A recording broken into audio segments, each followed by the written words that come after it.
আসসালামু আলাইকুম dear friends. ইমবোস করলে লোগো কাটা কাটা হয়ে যায় কিংবা নষ্ট হয়ে যায়, এটা কিভাবে সমাধান করবেন চলুন দেখা যাক। এই যে ইমবোস, এটাই ক্লিক করলাম, এটা বেল করে দিলাম। এই দেখেন এখন আমাদের লোগোটা কিভাবে নষ্ট হয়ে গেছে, কিভাবে কাটা কাটা হয়ে গেছে, এটা কিভাবে ঠিক করবেন দেখাচ্ছি।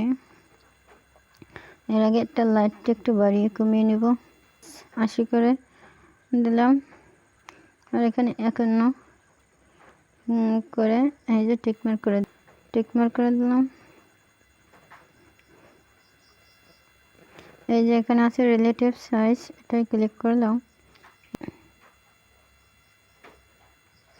এখান থেকে একটু বড় ছোট করে নিলাম। এখন কিন্তু আমাদের লোগো ঠিক হয়ে গেছে।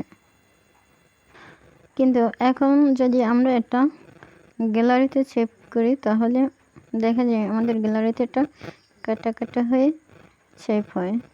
তাহলে কিভাবে সমাধান করব চলুন সেটা দেখা যাক। এই যে উপরে এই প্লাস আছে, এই প্লাস থেকে একটা শেপস নিলাম, এই টিক মার্ক করে দিলাম, এটা এই নিচের দিকে ফেলে দিলাম। একটা শেপস নিলাম, টিক মার্ক করে দিলাম, এটাও এই ফেলে দিলাম। এখন এই লেয়ার অপশনে আসলাম, লেয়ার অপশনে এসে এই যে এই শেপসটা আমরা এই যে ডিলিট অপশন আছে, এই ডিলিট অপশনে ক্লিক করলে এটা ডিলিট হয়ে যাবে। ডিলিট করে দিলাম। তারপর এই যে 3 নম্বর অপশন, এটায় ক্লিক করে এই দুইটা খালি করে টিকমার্ক করে দিলাম। আবার এই 3 নম্বর অপশনে ক্লিক করলে এই যে ওকে করে দিলাম। এবার এই যে ব্যাক বাটন আছে, এটাই ক্লিক করলাম।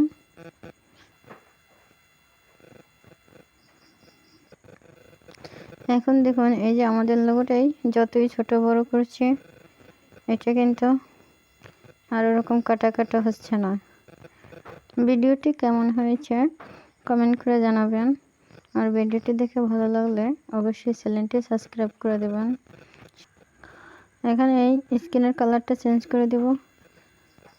এই যেখানে আছে কালার, এটা ক্লিক করলাম, এটা ব্ল্যাক কালার করে দেব। সেভ অ্যাজ ইমেজ, এটাই ক্লিক করলাম। এই ডিফল্ট, এটা ক্লিক করলাম। মিডিয়াম, এটাই ক্লিক করলাম। Save two gallery. তো আমার এই পিকচারটা যেমন আছে তেমন হয়েই সেভ হয়েছে।